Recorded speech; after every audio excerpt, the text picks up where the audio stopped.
Et salut à vous, bienvenue dans cette nouvelle vidéo. Alors là, ça y est, je viens vous donner des nouvelles, la suite de la convocation avec la gendarmerie, par la gendarmerie. Donc vous avez été super nombreux à réagir à mon post précédent où je vous parle de la gendarmerie qui m'a convoquée pendant que j'étais en vacances en Corse, pendant mon road trip dans le van aménagé prêté par mes amis. Et du coup, on a fini par à réussir à se caler un rendez-vous avec l'adjudant de la brigade qui voulait me faire passer des informations concernant une procédure que j'avais vécue, une procédure judiciaire qui avait duré 9 ans, de 2009 à 2018. Donc voilà, je viens vous donner des nouvelles sur ce qu'a été ce rendez-vous parce que vous avez été super nombreux à réagir, à m'apporter vos soutiens et c'était waouh, ça m'a fait tellement chaud au cœur. Merci pour votre présence, merci, je me suis sentie tellement soutenue, encouragée, aimée, entourée. C'était extraordinaire, vous avez été aussi nombreux à me faire des messages en privé. Il y a eu aussi quelques retours de personnes à qui ça faisait résonance dans votre histoire, donc waouh. Je pensais pas que ce post ferait un tel effet et provoquerait autant de choses de votre côté aussi et une interaction entre nous. Donc merci. Merci de vos réactions, merci de vos propositions, de votre présence et de vos partages. Merci beaucoup. De tout cœur. Ça m'a vraiment fait chaud au cœur. Donc voilà de quoi il s'agissait, ce rendez-vous. En fait, donc moi, comme je vous ai mis dans la vidéo précédente sur YouTube, je vous ai expliqué le détail de cette procédure, pourquoi elle avait eu lieu. Et en fait, donc ça avait duré 9 ans. Donc en 2018, il y a eu le dernier procès, parce qu'il y en a eu deux, puisque l'adversaire, enfin voilà, l'agresseur qui était condamné avait fait appel. Donc il y a eu un deuxième procès derrière. Donc il a été condamné à 4 ans de prison et à verser des indemnités de préjudice à mon égard. Et donc ça, c'était en 2018. Et là, ça fait donc 2 ans qu'il est en prison. Et en fait, il a manifesté à plusieurs reprises cette année une demande de réaménagement de sa peine, éventuellement de révision de sa peine. Donc il faut savoir que la loi autorise, alors je ne sais plus ce que m'a dit le gendarme, mais je crois que permet 1 à 2 mois par année d'emprisonnement, de condamnation de prison. Pour les détenus, ils ont le droit à 1 à 2 mois par année d'emprisonnement, de remise de peine en fait. Donc au moment où ils la sollicitent, la remise de peine ou l'aménagement de la peine, ils ont la possibilité d'une révision sur comment faire la suite de leur condamnation. Soit ils sortent la journée, ils rentrent dans leur cellule le soir et ils ont la liberté la journée de faire des choses, soit travailler, soit de sortir en tout cas. Il y a aussi la possibilité de partir complètement de la prison mais d'avoir un bracelet électronique. Bref, il y a plusieurs possibilités pour l'aménagement de la peine. Et là, ce qui s'est passé, c'est que moi, j'ai été convoquée à la gendarmerie qui faisait le lien, qui faisait l'intermédiaire avec la juge de l'application des peines et qui m'informait de la sollicitation du détenu, en fait, de l'aménagement de sa peine. Et en fait, on me demandait mon avis. On a consulté mon avis. Et ça, c'est tout récent. Apparemment, c'est tout nouveau. En fait, quand un détenu demande comme ça une remise de peine ou un aménagement de sa peine, on sollicite l'avis, on consulte l'avis de la victime ou des victimes. C'est nouveau, c'est tout récent. Et ce qui est assez incroyable, c'est que j'ai dans mon réseau une des personnes qui a fait partie de cette initiative, d'un collectif. En fait, c'est tout un collectif qui se battent pour faire évoluer les lois et la façon de mener la justice. Ça me gratouille la gorge. C'est pas complètement aligné et fluide tout ça. Mon corps est encore un peu tracassé par toutes ces histoires. Oui, parce que j'ai appris à écouter mon corps et souvent quand j'aborde des sujets un peu et ben j'ai un chat dans la gorge, voilà. Donc ma réaction là où tout d'un coup ça s'est mis à me gratter, à me démanger et à tout sauter un peu, ben je sais que c'est voilà, le sujet est sensible encore pour mon corps, il y a encore des restes, il y a des choses encore à nettoyer. Donc Voilà, donc c'était assez étonnant pour moi de me retrouver là parce que j'avais imaginé plusieurs choses dont je parle dans ma vidéo précédente sur la chaîne YouTube. J'avais imaginé plusieurs choses et ben, ça n'avait rien à voir avec ce que j'avais imaginé. C'est toujours dingue de voir que notre cerveau a besoin de se donner une raison. Quand il nous arrive un événement et on ne sait pas pourquoi, on ne sait pas comment, on ne sait pas tout ça, bah, du coup il y a le cerveau, notre esprit qui vient créer une raison. On a absolument besoin d'avoir quelque chose de rationnel à se mettre sous la dent quand il se passe quelque chose d'un petit peu mystérieux.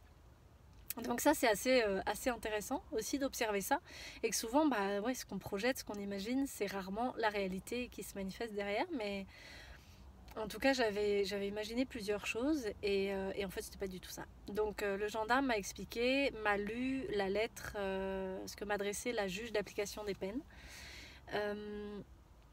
Donc on m'a sollicité pour m'exprimer sur qu'est-ce que je pensais de cette possibilité qu'on réaménage sa peine ou qu'on le relâche plus tôt que prévu. Donc j'ai exprimé ma position là-dessus. On m'a demandé si je voulais être avertie quand il sera libéré. J'ai dit oui, d'autant plus si c'est prématuré par rapport à ce qui était décidé pendant le procès sur la condamnation finale. Et puis ça a été aussi pour moi l'occasion de dire et d'exprimer que la totalité des indemnités n'avait pas été versée, il en manque une partie. Donc j'ai pu l'exprimer parce qu'il risque 2 ans de prison de plus s'il ne verse pas ce qu'il devait me verser. Donc je sais que du coup là-dessus je suis soutenue par la justice pour obtenir la totalité du préjudice et la première partie qui a été versée, je dois avouer qu'au début je me suis dit ouais mais c'est franchement pas l'argent qui va réparer ce que j'ai vécu. Et ça c'est clair. Maintenant, il s'est avéré quand même que avoir une procédure judiciaire, et là je m'adresse à tous ceux qui hésitent à porter plainte quand il s'agit de subir une agression, quelque chose de grave, quelque chose qui vous a démoli, qui vous a fait beaucoup de mal, qui est vraiment venu vous atteindre dans votre dignité ou dans votre liberté ou dans votre état psychologique ou physique.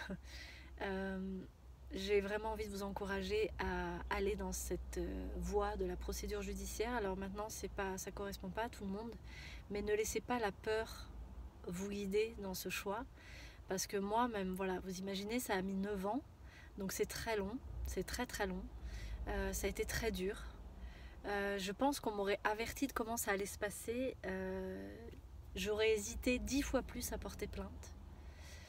Mais je vous assure que ce processus, en fait, le processus de la plainte, de la procédure judiciaire, de toutes les expertises qui a eu lieu, il y a eu des confrontations aussi face au juge avec l'agresseur et tout ça. Enfin, il y a eu beaucoup d'étapes à traverser, d'épreuves à traverser, qui ont été très compliquées pour moi à vivre.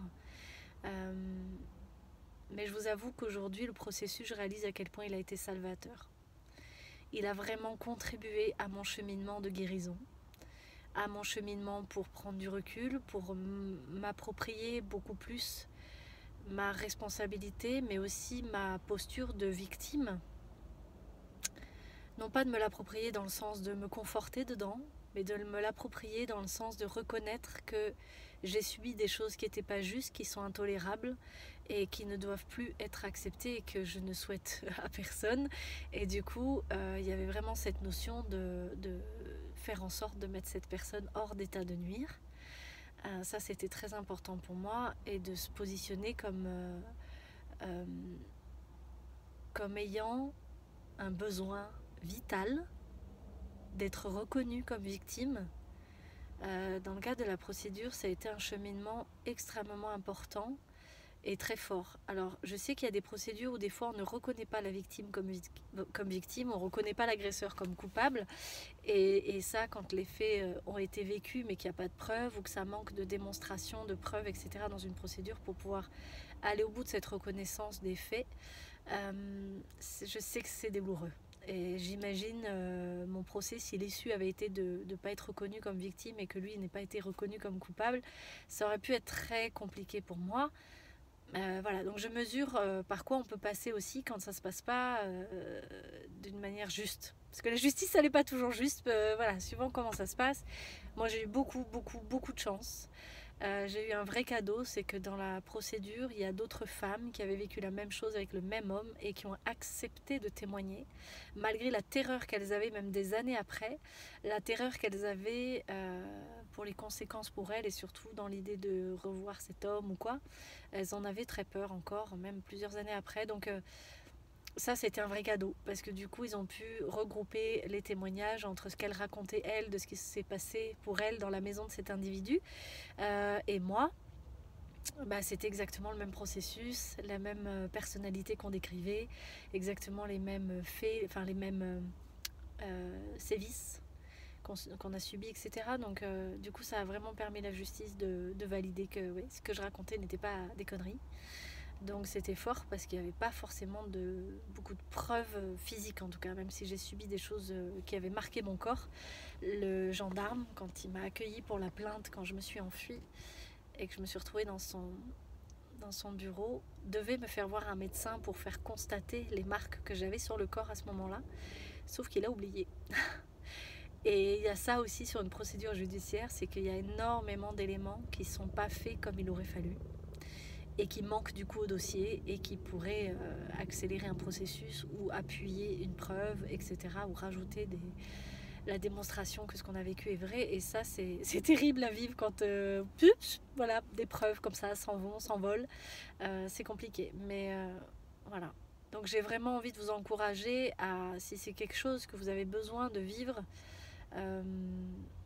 surtout ne restez pas seul et faites-vous soutenir, accompagner. Et une procédure judiciaire, elle est vraiment faite aussi pour apporter une réparation. Alors, même si j'étais convaincue que ça ne m'apporterait pas ma réparation, et c'est effectivement pas ça qui m'a réparé. Le préjudice et l'argent que j'ai reçu, une partie en tout cas. Mais en tout cas, quand je l'ai reçu, je me suis rendu compte que ça m'avait drôlement aidé et soutenu dans mon processus de guérison. Ça m'a permis aussi de financer des soins dont j'avais encore énormément besoin, même 9 ans après. Ça m'a permis aussi de me former, de m'offrir une formation qui m'a permis de transformer complètement mon état psychologique. Donc j'avoue que l'argent qui arrive derrière, ça a été un vrai point d'appui sur lequel j'ai pu rebondir, ce qui m'a permis de rebondir. Et j'ai reçu l'argent il y a 1 an. Et cette année, j'ai vraiment pu passer à un autre niveau dans le soin que je me suis apporté et dans cette libération que je me suis offerte en fait. Donc voilà. Donc j'ai pu avancer aussi un certain nombre de choses et poser des choses dans cet entretien avec la gendarmerie. Et je suis reconnaissante d'avoir été prise en compte. En tout cas, on a pris mon avis, mais on n'en tiendra peut-être pas compte. Je ne sais pas du tout ce que la juge des applications des peines va décider derrière. Et en fait, je suis détachée de ça. Moi, ça ne m'appartient pas. J'ai vraiment fait tout un cheminement qui me permet aujourd'hui de vivre ma vie indépendamment de ce qui va se passer pour lui et dans cette justice, en fait. Moi, j'ai remis tout entre les mains. J'ai tout donné. J'ai tout fait. J'ai tout dit. Ce que j'avais à faire, ce que j'avais à dire, ce que j'avais à apporter dans cette situation. Voilà, maintenant je m'en remets à l'univers, à Dieu, et à la justice, et c'est entre leurs mains, ça leur appartient. Maintenant, moi j'estime avoir fait mon boulot, et j'ai fait aussi mon boulot avec moi-même pour me libérer de tout ça. Et vraiment, cette rencontre avec la gendarmerie a été aussi pour moi l'occasion de constater le chemin que j'avais parcouru, la victoire, et je célèbre ça vraiment de nouveau parce que ça m'a rappelé à quel point je sors victorieuse de tout ce chemin, de toute cette terrible expérience qui a été d'une douleur inouïe, innommable. Et je suis fière d'en être sortie, je suis fière d'avoir réussi à retrouver ma lumière en fait. Et ça, c'est des larmes de gratitude que j'ai là parce que c'est très puissant. On a une capacité de régénération, on a une capacité de résilience à l'intérieur de nous, peu importe d'où on vient, ce qu'on a vécu. Et cet entretien avec le gendarmerie m'a remis face à ça en fait, face à cette victoire profonde. Parce que je sens une force en moi, une confiance, parce qu'avant d'aller à la gendarmerie, j'avais le trac. C'était compliqué pour moi, même si je sentais qu'il y avait quelque chose qui avait changé. J'étais pas dans un état de fragilité du tout, je me sentais plutôt solide, mais avec le trac. Et Mais donc malgré les émotions qu'il y a pu y avoir quand même, je me suis rendu compte à quel point je me sens forte aujourd'hui. Cette expérience et tout ce que j'ai traversé pour me remettre de cette expérience m'a enrichi d'une manière incroyable, m'a renforcé d'une manière très puissante. Et cette lumière, je réalise que je crois que plus rien ni personne ne pourra l'éteindre. Parce que j'ai réussi à la rallumer par moi-même en fait. Ça c'est... Waouh! Grâce à plein de soutien, à plein d'amour que j'ai reçu, mais aussi et surtout grâce à moi-même. C'est mes décisions, ce sont mes prises de position, ce sont mes choix. C'est ma manière à moi d'accueillir les choses qui a permis aujourd'hui. C'est ma manière à moi d'avoir saisi des opportunités qui m'ont été adressées sur mon chemin, qui m'a amené là en fait. Et je crois qu'on se célèbre trop peu soi-même de tout ce qu'on met en place. Des fois on a l'impression d'obtenir des résultats incroyables grâce à quelqu'un. Mais si quelqu'un a pu nous apporter un vrai bienfait, c'est aussi parce qu'on l'a autorisé. C'est aussi parce qu'on s'est accordé de l'espace et de la place pour ça. On lui a accordé de la place pour venir nous apporter son aide. Et ça, c'est vraiment un des éléments que j'ai très envie de transmettre et de vous faire entendre et recevoir et appliquer dans votre vie, parce que c'est vraiment ça, célébrez-vous, regardez comme tout ce qui vous arrive finalement à la base, c'est grâce à vous-même.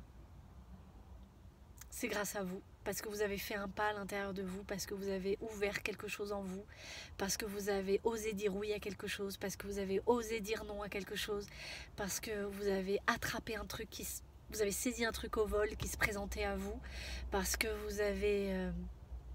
essayé quelque chose, parce que vous avez payé et vous avez mis les moyens sur quelque chose, parce que vous avez accepté un sacrifice ou de perdre quelque chose au profit d'autre chose.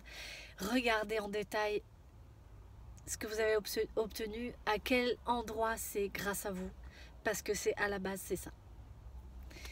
Et c'est vraiment ça que je vois de très près là, qui m'arrive en pleine figure après cet entretien avec la gendarmerie, et je trouve ça très puissant. Donc là je pars pour me célébrer profondément et joyeusement et dignement. Voilà. Je vous remercie pour votre écoute, je vous remercie pour votre présence, je vous remercie de suivre ce que je vous propose, ce que je vous partage, ce que je vous raconte, ce que je vous apporte. Un grand merci à vous et j'ai hâte de voir la suite. Je vous raconterai, là il va se passer des choses très belles pour moi et je vais vous en parler prochainement. Et ma vie est en train de se dérouler d'une manière magique et belle, et des vrais cadeaux qui m'arrivent sur le chemin.